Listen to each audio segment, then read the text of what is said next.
बिस्मिल्लाहिर्रहमानिर्रहीम। अस्सलाम वालेकुम। मेरा नाम फ़हीम है और फ्रेंड्स आज हम नया टॉपिक डिस्कस करेंगे।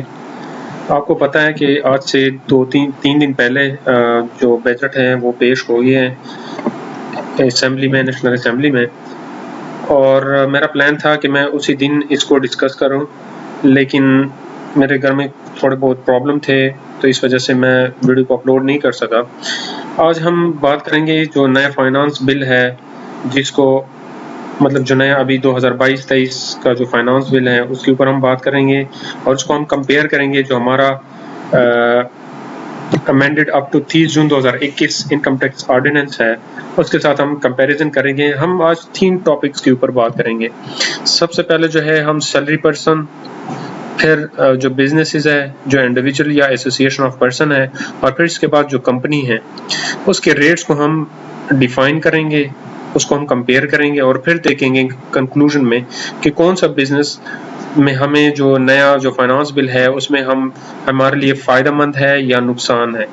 तो आज हम इसके ऊपर टॉपिक के ऊपर बात करेंगे और इंशाल्लाह इसको फुली डिटेल के साथ हम डिस्कस करेंगे।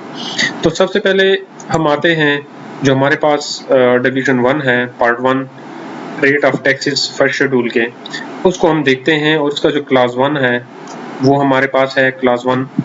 तो उसमें हमारे पास इंडिविजुअल और बिजनेसेस के रेट्स हैं। तो सबसे पहले अगर हम इसको देखें, इसके ऊपर मैंने एक वीडियो भी बनाई थी, लेकिन उस वक्त फाइनेंस बिल चूंकि नहीं था, जस्ट इसको वैसे ही हमने डिस्कस किया था। यानी 4 लाख तक एग्जेम्प्टेड है। अगर आपकी इनकम जो है वो 4 लाख है तो वो एग्जेम्प्टेड है। इसके ऊपर यानी 4 लाख से ऊपर जितना भी अमाउंट है, यानी 6 लाख तक, उसमें अगर मतलब 1 लाख है, 50,000 है, जितना भी उसका 5% जो है वो आपके ऊपर टैक्स लगेगा। यानी 4 लाख तक तो एग्जेम्प्टेड है। 6 लाख तक यानी अगर 2 लाख है, आपकी इनकम 6 लाख है, तो इसका मतलब है कि 2 लाख के ऊपर आपका 5% लगेगा। यानी इस हिसाब से हमारा टैक्स कितना बनता है? 2 लाख के ऊपर हमारा टैक्स बनता है ये 5%, तो 10,000 हम देंगे। इसी तरह अगर हम इसको डिस्कस करें, ये 6 लाख से 12 लाख तक, तो ये बनता है 6 लाख का डिफरेंस इसमें। यानी फॉर एग्जांपल अगर हम थर्ड सीरियल नंबर में फॉल कर रहे हैं और हमारा जो इनकम है, हमारी इनकम पर मंथ है, सॉरी पर ईयर है, तो वो 12 लाख है। तो 12 लाख के ऊपर होगा क्या? इसका फार्मूला मैंने पहले भी बताया था कि आपने इस तरह करना है कि 10,000 plus 10% of amounting exceeding 6 lakh, यानी 6 लाख के ऊपर जो ज्यादा होगा, 6 लाख के ऊपर उस पर 10% लगेगा और प्लस इसमें 10,000 प्लस करेंगे। तो 6 लाख तक तो हमारे पास 5% है, तो हम 12 लाख से माइनस करेंगे 6 लाख, तो ये 6 लाख आ गया हमारे पास। इस पे हम 10% ले लेते हैं, तो ये 60,000 आ गया। 60,000 प्लस ये जो 10,000 है ये हम एक्स्ट्रा, यानी ये कहते हैं कि ₹10,000 plus 10% of the amount exceeding ₹6 lakh, यानी 6 लाख से जो ऊपर है उस पर 10% होगा, यानी 12 लाख तक 6 लाख बनते, तो उस पर 10% 60,000 आ गया। इसके बाद 10,000 इसमें प्लस करेंगे, तो ये हमारे पास 70,000 आ गया। तो अब हम जाते हैं क्लास 1 में। ये हमारे पास क्लास 1 है टेबल का, और इसमें हम देखते हैं कि यहाँ पे उन्होंने क्या चेंजेस किए। यहाँ पे देखिए फार्मूला एज इट इज उसी तरह ही है जो हम ऑलरेडी मतलब वो कर रहे थे, लेकिन यहाँ पे थर्ड नंबर पे जब मैं कर रहा था, यहाँ पे मैंने आप लोगों को करके दिखाया भी है कि 6 लाख से जो ऊपर 12 लाख तक है उसके ऊपर 10% लगेगा।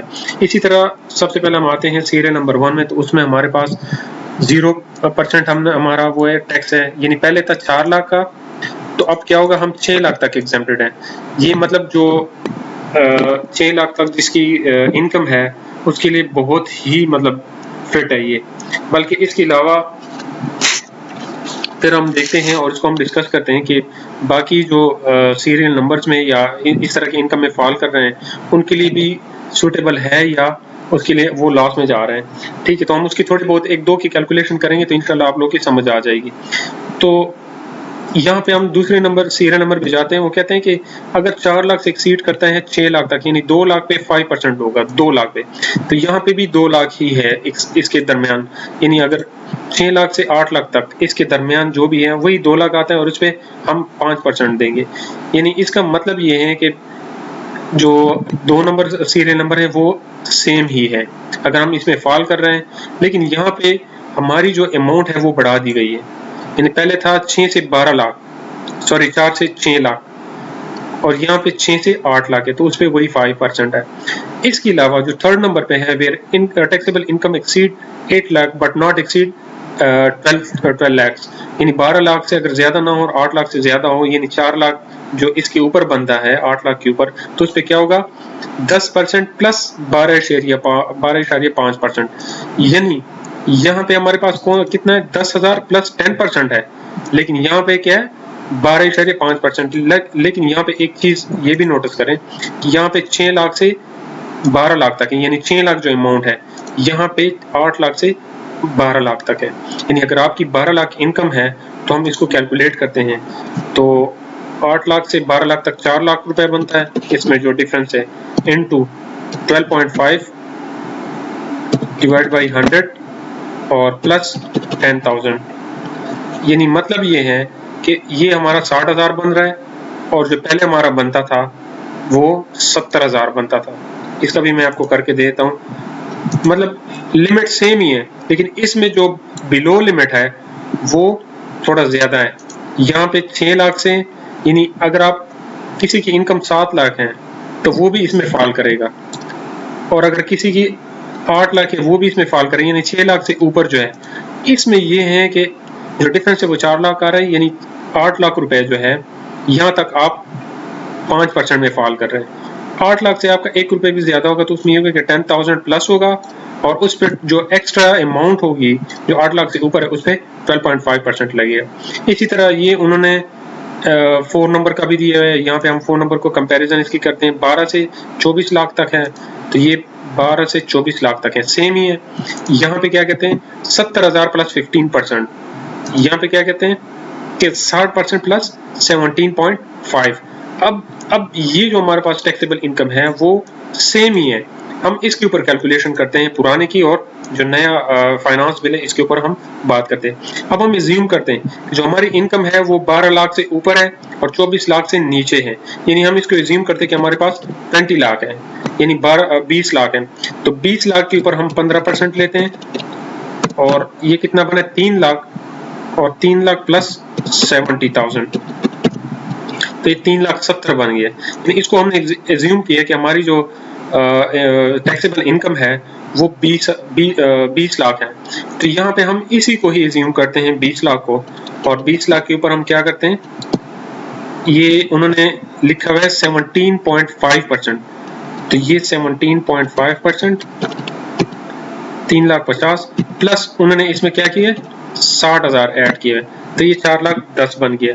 पहले कितना बनता था, वो बनता था 3,80,000, सॉरी हम इसको दोबारा करते हैं, मैं भूल गया, ये 4,10,000 बनता है जो नए फाइनेंस बिल है, और इसके ऊपर अगर हम करें 20 लाख के ऊपर हम 15% करें तो ये बनता है 3 लाख प्लस 70, यानी ये 3,70,000 बन रहा है, और वो कितना बनता था 4,10,000।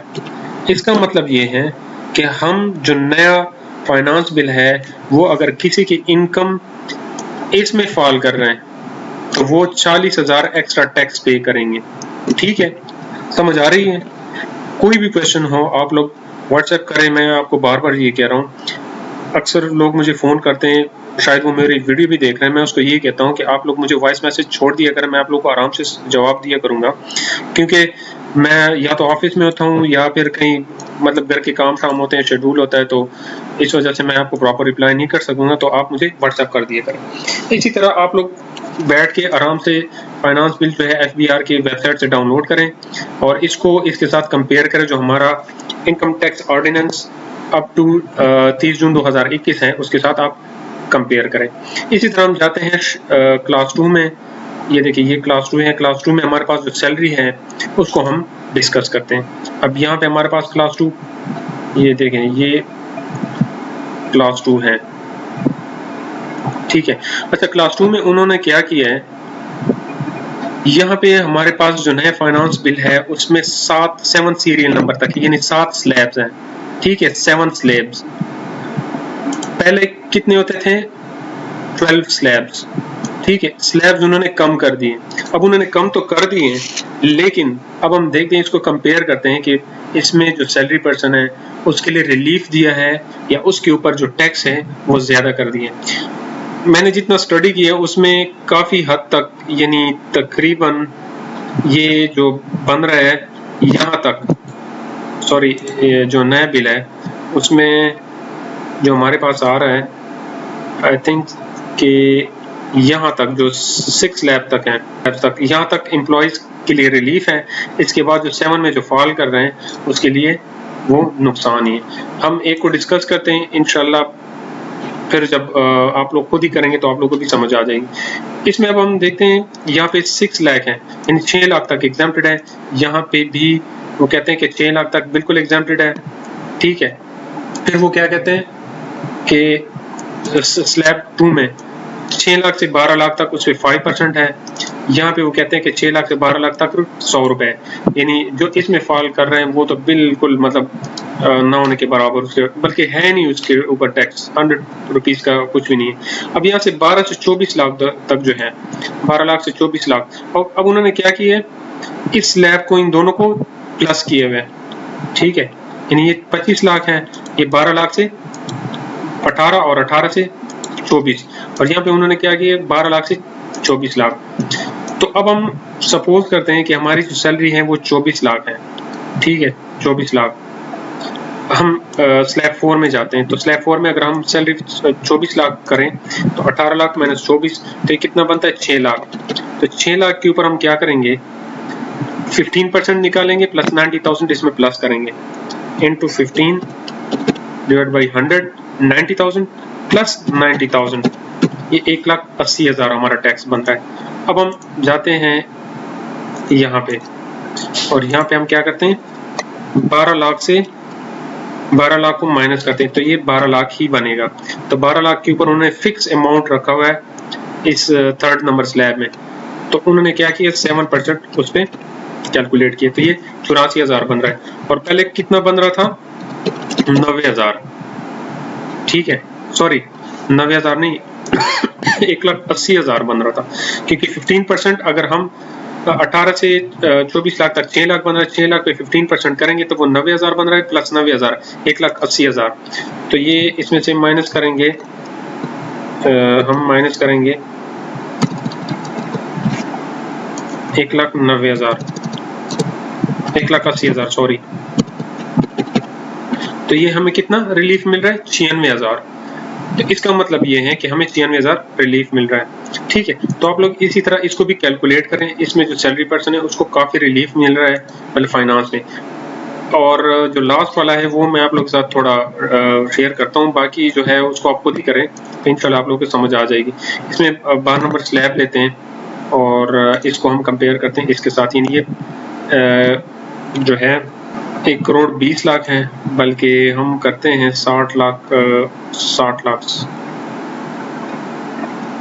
इस यहाँ से, यहाँ 5th नंबर पे जो 36 लाख से सिर्फ, बल्कि इसको करते हैं 4 नंबर पे, 4 नंबर पे करते हैं, ठीक है। तो यहाँ पे आते हैं हम, जिसकी सैलरी हमारे पास 24 लाख से ऊपर और यहाँ से 25 लाख से ऊपर बनेगी, यानी इस यहाँ पे 5 नंबर स्लैब है और वहाँ पे 24 नंबर का है। तो 25 लाख से एक्सीड करके ये 35 लाख है, और ये जो है 24 लाख से 36 लाख है। तो सपोज हम करते हैं कि सैलरी है 30 लाख, ठीक है, जिसकी 30 लाख है, तो उसको हम कंपेयर करते हैं। तो यहाँ पे पहले जो पुराना जो हमारे पास इनकम टैक्स ऑर्डिनेंस है उसमें हम 30 लाख के हिसाब से करते हैं, तो ये 25 लाख है, 25 लाख से 30 लाख तक कितना बने, 5 लाख का डिफरेंस बन रहा है। तो 5 लाख के डिफरेंस पे हम कैलकुलेट करते हैं 17.5%, यहाँ पे ये देखें हमारे पास 17.5% बन रहा है। हम इसको करते हैं, अब मैं हाईलाइट करता हूँ ताकि आप लोगों को समझ आ जाए, ठीक है। तो 17% 87,500 प्लस 1,95,000, तो कितना बना 2,82,500, ठीक है, 2,92,500। हमने कितने 30 लाख पे कैलकुलेट किया। अब हम इसी को 30 लाख पे कैलकुलेट करते हैं, तो ये 30 लाख पे सॉरी 30 लाख एज्यूम करते हैं, 24 लाख से 30 लाख तक ये बनता है 6 लाख, और 6 लाख पे हम क्या करते हैं, ये 12% के हिसाब से लेते हैं, साढ़े इंटू 12.5 डिवाइड बाई 100, ये 75,000 प्लस 84,000, तो वो कितना बन रहा था? तकरीबन 3 लाख से ऊपर बन रहा था, और ये बन रहा है 1,59,000, मतलब ये हमारे लिए सूटेबल है। इसके बाद जो है वो अगर आप खुद ही कैलकुलेट करें तो जितना मैंने किए, इसमें मैंने वर्किंग की है, वो इसका ज़्यादा बन रहा है पुराने का उसके। यानी उन्होंने क्या किया है, जो कम सैलरी वाले हैं उस पर लोड कम है, और जो उन्होंने मतलब जो 12 लाख सॉरी जो 36 लाख से एक्स्ट्रा सैलरी ले रहे हैं, यानी 3 लाख से ज़्यादा सैलरी ले रहे हैं पर मंथ के, उस हिसाब से उसको ज़्यादा टैक्स के पे करना होगा। और सबसे अच्छी बात जो आप लोगों के लिए, मतलब जो कंपनी है जिसकी कंपनी रजिस्ट्रेशन, अब ये कंपनी के रेट्स हैं, ये देखिए वो कहते हैं कि the rate of the tax imposed on the taxable income for the company shall be as set out in the following table, namely, यानी स्मॉल कंपनी के लिए उन्होंने 20% की है, बैंकिंग कंपनी के लिए 45 है, और अदर कंपनी के लिए 29 है। ठीक है, तो ये भी आप लोग उसके साथ कंपेयर करें, इंशाल्लाह फिर जो है आप लोग इसको देख लें। अच्छा, इसके बाद उन्होंने एक और चीज़ ऐड की है, शायद बहुत कम लोगों को पता होगा। उन्होंने किया गया है कि डिवीजन 11B, ये उन्होंने सेकंड डिवीजन में एक बी वो ऐड किया है, उसमें उन्होंने 4C के नाम से ऐड किया है। 4C को हम थोड़ा सा पढ़ लेते हैं, ये मुझे लगता है कुछ ज़्यादातर लोगों को इस चीज़ का पता ही नहीं है। तो उन्होंने कहा कि tax on high earning person for poverty alleviation, the rate of the tax under section 4C shall be where income does not exceed 300 million, यानी जिसकी 300 मिलियन से यानी 3 करोड़ से कम है तो उसके ऊपर कोई टैक्स नहीं है। इसके बाद अगर 300 मिलियन से ज्यादा होगा तो उसके ऊपर 2% ये ऐड होगा। अब ये उन्होंने किस तरह ऐड किया, ये जब हम देखेंगे ना जो स्टेट इनकम टैक्स रिटर्न है उसमें हम देखेंगे तो शायद वो उसमें ये 4C कॉलम जो है, या under income tax ordinance sorry income tax section 4C उन्होंने ऐड किया होगा, और उसमें लिखा होगा कि अगर किसी की सैलरी या जो इनकम है वो 300 मिलियन से एक्सीड करेगी तो उस पर 2% ऑटोमेटिकली वो टैक्स चार्ज करेंगे। ये वैसे जो मेरे एग्जाम्पशंस है वो मतलब जो मैं वैसे एज्यूम कर रहा हूँ तो वो इस तरह होगा, क्योंकि जो जहाँ तक मेरा वो है ख्याल है, मेरे नॉलेज के मुताबिक वो इसी तरह ही करेंगे। यानी जिस तरह हम करते क्या थे कि अगर 4 लाख तक हमने उसमें इनकम डाल दी है तो बिजनेस की, तो वो उसमें कोई टैक्स नहीं होता। जिस तरह हम 4 लाख एक्सीड करते हैं उसी तरह उस हिसाब से फिर वो टैक्स कैलकुलेट कर देते हैं सॉफ्टवेयर। ये भी इसी तरह करेंगे। ये जब हम 300 मिलियन से एक्सीड करेंगे तो वो 200 के ऊपर सॉरी 2% उस इनकम के ऊपर हमें कैलकुलेट करके देगा। ठीक है, तो वो हम पे करेंगे। ठीक है, तो ये भी एक नई चीज़ है, इसको भी आप लोग लाजमी पढ़ें और देखिए भी इंशाल्लाह जब इसको अमेंड करेंगे सॉफ्टवेयर को और फाइनेंस बिल सॉरी ऑर्डिनेंस को अमेंड करेंगे तो उसमें ये चीज़ें क्लियर हो जाएंगी। ठीक है फ्रेंड्स, इससे रिलेटेड कोई भी क्वेश्चन हो आप लोग पूछ सकते हैं, और इंशाल्लाह नेक्स्ट वीडियो में फिर हाजिर होंगे। इजाज़त दीजिए, अल्लाह हाफिज़।